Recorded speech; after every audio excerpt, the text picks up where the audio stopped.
We're doing a spotlight on 5 major sectors, and that includes finance and accounting, information technology, healthcare and related professions, engineering, sales, and marketing and communications. From the financial services sector, from Ernst & Young, I'd like to introduce you to Rauf John, one of our panelists.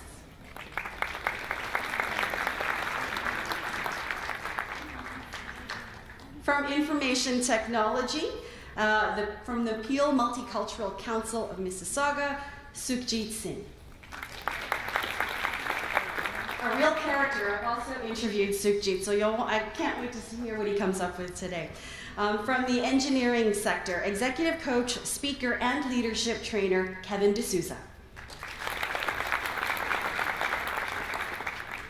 From sales and marketing, technology sales specialist, AJ Datta. And finally, from the healthcare sector, patient care manager with Mackenzie Health Richmond Hill Hospital, Ehsan Adiban. Take it away, Matt. All right, thank you very much. And good morning, everybody. We have about half an hour to talk to 5 very accomplished people, so we'll keep it moving. And if you have questions after, I'm sure they'd be delighted to answer them. I wanted just to begin by very briefly finding out from you how long you have been here and what you faced when you arrived in Canada. Okay, so I've been in Canada for almost 18 months, and when you come to Canada, it's very difficult because your qualifications and your degrees are not recognized. You have to get them accredited in Canada, so it's a little bit of challenge, and sometimes you have to get a discount on your job when you're applying for a job. And there are a lot of other challenges, such as cultural differences and understanding the regulations and understanding the taxes, because I'm from finance, so you need to understand some of the regulations which are affecting the business environment. So these are some of the challenges which I faced when I moved to Canada. But thankfully, I got a job with Ernst & Young, and I'm happy with that. Last year we celebrated 5 years anniversary. It's almost now we are in the 6th year. And the most challenging thing for me was not about a job. It was actually weighing what I was checking when the websites, online forums and all that. The reality, the real life when I stepped out from the airport and what I was checking from the websites. Life was totally different. What do you mean? You know, there are so many online blogs and websites which says plus and minus about Canada, but my perception immediately changed when we actually landed. Right from the immigration counter, because we were given a full bag of information flyers, and when we stepped out, everybody said at the airport, welcome to Canada. And that was a sigh of relief. And you forget about what you're reading online, that, okay, as an immigrant, you have to go through this, you have to go through it. But you know, everything vanished. But reality kicked in after 3 weeks when I realized that my resume will not work out. And I was so proud teaching in a private university, coming to Canada. I was thinking I'll get a job like that, but it did not happen. So I just want to save a little time and saying the same thing. Your resume, your cover letters, whatever you are bringing in, you have to change everything. But you have to understand it quickly that things will work out if you listen to those who are telling you all the way around. Like these things are needed to be changed. Kevin, briefly tell us how long you've been here and what you faced when you arrived. I've been here for the last 15 years, and one of the biggest challenges I faced was people saying you don't have Canadian experience. The other thing that they told me is you need to volunteer, and the first thing that struck me was they wanted me to work for free. And I realized after a few years how valuable volunteering was, because it did definitely help me in my journey to become successful. Okay. Well, we've been here for the last 2.5 years now. And for me, the greatest challenge was our mindset, because I found within the first month that I had the same skills as a person in my field would have over here. I knew as much as that there, but the thing was in here, I had to get over the fact that I was new. I had to act like I have been here. And once I was over that mindset that I've been here all the time, or maybe I'm new, then it was the same, it was smooth, because I mean, I found that everybody has a different accent, everybody looks different, but everybody is accepted. I mean, like you don't think, you know, like, I mean, like don't feel that he's different than the other person. So that was, you know, I think it was the biggest challenge. Okay. Yeah. So for me, it was 3.5 years, and I believe the biggest challenge is, as my friend said, is in healthcare industry, it is the regulatory body and accreditation and proving that your certificates is matching the certificate that they needed in Canada. How long did that take for you to prove that, and what was that process like for you? I'm the lucky guy, maybe, so it was easy for me, but it was difficult as whole process, but it took me like a year and 2 months. A year and 2 months. Yeah, to get my license. That idea of changing the mindset, I think, is really interesting. How did you do that? How did you go against and confront the mindset that you perhaps arrived with, and kind of alter that based on the situation that you found yourself in? What happens is we all come from our own cultures. We do have a few cultures where people don't actually talk as much. We have a few cultures where people will tell you the whole stories. But out here, what I found is people mix and mingle. You can talk to anybody about the weather. You can talk to the person basically across in the subway and the elevator. You need to mix and mingle. You need to talk. You need to network. You need to get out there. You need to go across like you need to go across like for like Christmas parties, for all the New Year parties. You should get out and see people. Once you do that, that's when you see, I'm not so different. I am the same as the rest of them. And that's something that you faced as well, in terms of trying to understand that mindset? Yes, definitely. But for me, it was a little bit easier because we had a little bit of family here, which helped definitely. Right. But I think networking was the key. I understood very early that networking, word of mouth, does help you to build your resume. It does help you to get out there and get better opportunities for sure. I think I want to add something in that getting out of your comfort zone is one of the most important things, because you are coming from a very good job from your country, based in your country. You have a very good qualification because most of the Canadian immigrants are professionals. So when you are coming in, whether you have a family or not, you have a background of working in a very good environment. You have a background of working as a professional. And when you are coming in here, you are being you have a barrier of entry because of the new regulations, because of the new cultural issues. So you have to come out of your comfort zone. You have to go to the networking event, coming in an event like this, meeting to people, understanding the local culture. Because as soon as you will mingle and mix, as Ajay and Kevin said, that it will be easier for you. It will come out to you automatically. So, Chief, was there a moment in this in which you thought, I can't believe that I've made this decision, that I've arrived with all of this hope, this promise, and this is more difficult than I expected?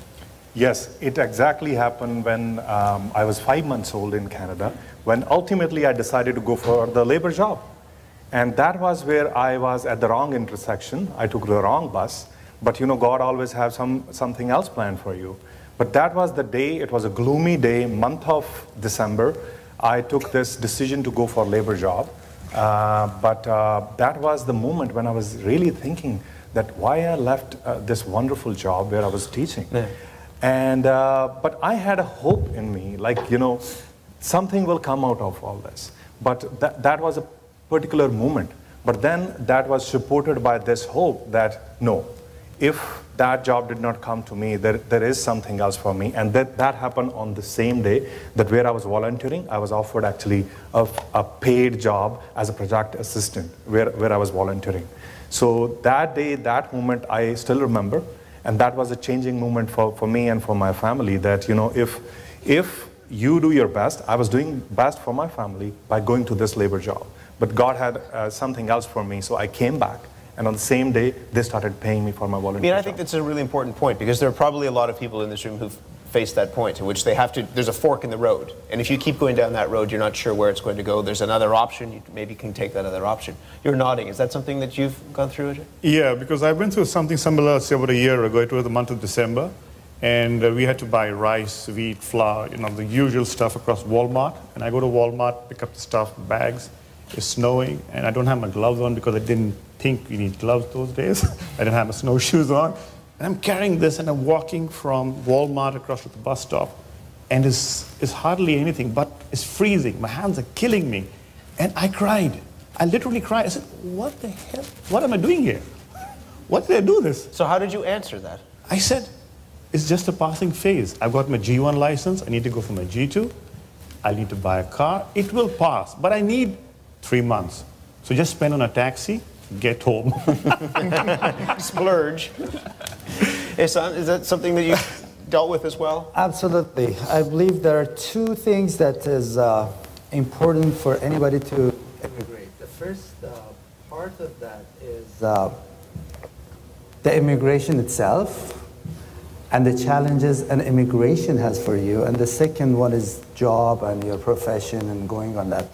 So you need to challenge two things at the same time. But I had a kind of opportunity to have this immigration experience before to different countries, so I didn't have that kind of challenge.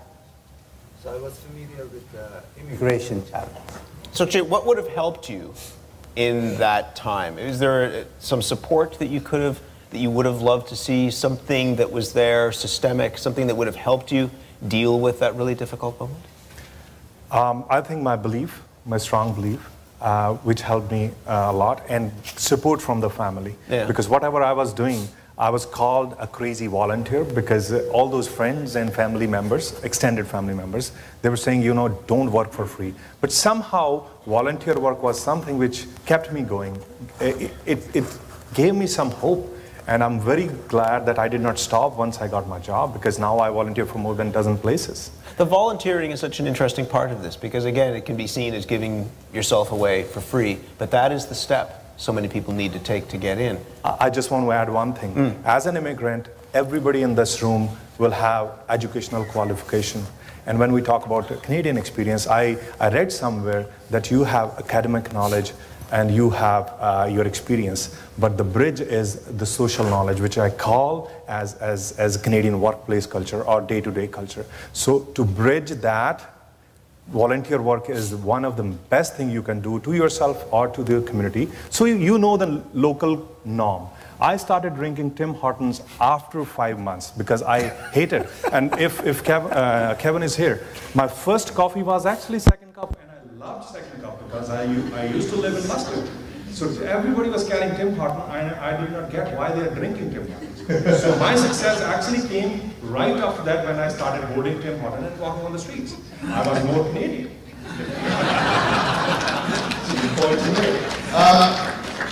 Kevin, do you have anything to say about the volunteering aspect of things and the importance of volunteering? Absolutely. I realized when I started going actually for my children's activities to the rec center, how many people were actually putting in effort and volunteering there to support my children and other children out there. And it was only then that I realized that those people not only did it for the sake of just volunteering, but they also did it because they found passion in that particular field. They were not actually in that particular field or area of work. They had a full-time job, but they did this more because they had passion, they had an opportunity to go out there and help somebody and do this. So I feel that it helps you, it helps others, and you are always giving back to what you receive. Prof, is there anything that you would do differently now, knowing what you know now? If you had the chance to do it again, is there anything that you would do differently? I think I will go more for more networking. I will do a lot of networking, and even before coming to Canada, I'll do a little research and get some accreditation registered or get some accreditation from local institutions through different exemptions. I will start doing planning before even landing here. So some of my friends who are planning to come here, I'm already telling them that why don't you get your exemptions registered, or why don't you get your professional qualifications accredited here, so that once you land in here, you already know what you have to look for.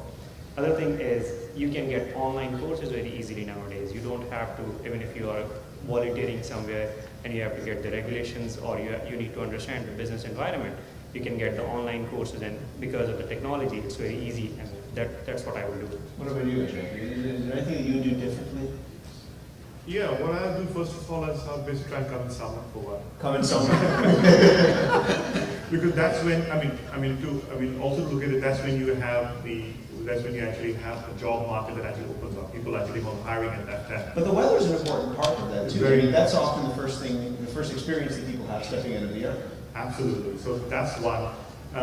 What I also do is, I mean, I wish I'd heard the mayor and I heard them when I was here, like within the first month, because that gives me a sense that people are here to help. I felt all alone. Of course, I went and did across the bridge program. Mm. So I did a bridge program, which really helped me, made me feel, okay, there is a support system, because we didn't know anybody in the country. I knew no one. We just landed, I went into a place, that's it. So that helped. But then I wish I'd heard that this is a vision. That really helped me. And I hope that more people can see this when they come in here. What does that do for you to hear? Do you feel like you're wanted in a way? Exactly. It makes me feel that I'm wanted, because when we first landed here, I mean, it was great because I was just trying to open a map and somebody would ask me, do you need help? People knew that I had a map open and somebody would ask me, do you need help? And that was great. I said, wow, it's a great place. But then it was the people. I didn't know that if you look at the entire system of the government, that they felt that we actually need to be looked after as well. You were nodding, I guess, as he was saying that, the assistance. Absolutely, I agree. I would have started my work on my credentials and things ahead of time. And I want to say an important thing here, because you need to find people, you need to find those areas that help you. And I want to thank Wood Green Community Center. It was my first contact, and I saw a man that is changing my life. As we heard today from morning. His name is George. Maybe he's here. George, can you please stand and wave, please? George? Hello, George. How did George change your life? He was the first person that I met, and he showed me the door. So the most important thing is to find where you want to go, and if you don't get it, you go around a vicious circle, and you don't find what you want to do. So he enlightened what is the pathway, how can I reach there, and what are the elements I need to reach my goal. And if I, honestly, I can say if I didn't have George, I would have been lost so far. That's amazing. So he is really an important person in my life. I'm still good friends, and I hope to keep friendship with them, because he's a very nice mentor in my life. So I definitely want to add, I actually became George, because this is where I got my help, and those who actually gave me the path. Because I kept asking them how I can become a teacher, and in IT, and they were all confused, but they only gave me one hope. You said Wood Green, and we had a different non-profit organization. Then I just asked this individual that how I can become you. I want to help others. And I became one of them. I became one of the George after 6 months of my landing. And I asked my employer that I'm new. How do you feel I can serve this position? And they say, you have the ingredients. And on a lighter side of life, I actually collected flyers from the airport also. They used to give us a bag with flyers. I did not throw. And at one point of my life, in 2 months, my wife thought that I am going crazy, because every single day I'll bring bag full of flyers. And those flyers gave me a job, because those flyers had information, and I was sharing this information with those who were traveling with me on transit. And I'm thank you for sharing this, because from IT, I'm the best, I say I'm the best example where I have actually followed when they say, if your plan A did not work out, go for plan B. And actually, I'm on plan B now. Kevin, how important do you see your role as a success to try and pave the path for others to be successful in this journey? I just want to let you know that one of the important things in life is there's always going to be change. No matter where you are in stage of life, you're always going to see change, because that's the future of our world. And throughout my career in sales, I've seen a couple of changes because of takeovers and things like that from different companies. And I realized that one of the things I did not do was invest in myself. during the years when I was doing very well, I did not invest in myself for personal growth and for personal development. I also realized that Canada is the only place that I can think of where you can change your career at any time in your life. There is opportunity no matter at any time you can do that. And I found that opportunity when I came to a crisis where I had to make a decision what I need to do for my future. And that's when I started to actually look at coaching and building leadership and training. So there is opportunity, you need to look at it, you need to make sure that you are always keeping an open mind and never say no for personal development, because that is the key to you continue to be successful, to continue for growth. AJ, do you see that as a responsibility, as somebody who's gone through this, to help people like a room full of people here to figure out that path? This is a fact. That's how the system works. Right? I give. I mean, it is. But you're busy too. I mean, you don't need to do that. You can say, well, I have to get for me, not for everybody else. Actually, all it takes is a call or just a simple email. Because in a week, I get 3 or 4 people who would ask me, hey, we just moved in, could you help us with this? Or do you know somebody? So I'm absolutely clear and honest. See, I can lead you to the place, I can show you who's the person, rest you need to do. I can't say that this person has to be given a job, or this person has to be helped this way. So all I do is make an email, hey, Mr. So-and-so, I know a friend who's great at this, I met him, will you please give him 5 minutes at a time, talk to him, see if you have something available. Yeah. But that will hardly take a minute. And that way things roll and you give and it comes back and the whole thing moves on. There's a room full of people who I think would like to be on stage next year at this conference talking about their success. They're looking for advice and they're looking for information. So I want to end by swinging back through this group and getting a specific piece of information. One thing that you think would help change the life of the people who live here. We'll start with you. I believe attitude can take you everywhere. Be positive when you approach to any difficulty. Accept them as changing for good. And it will open a lot of destinations for you, and you will